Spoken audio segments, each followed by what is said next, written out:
Yo, kadali si Tuto. Ay. Ang isda.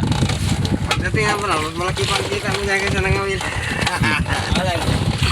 Mag-vlog ka niya yung ano, kami ng mga isda. Ikot talaga siya. Ikot talaga siya. Ay, laki. Chris. Yun.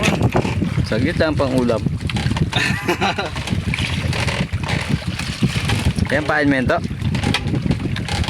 Buhay na buhay. Si ano, si Marlon. Akala ko pain mo. Ay, nagsalon. Vlog yun eh. Ano? Maros ka rin. Pinupok. Ano ba? Yung pain, pinupok. Ay. Ano? May pahay patay.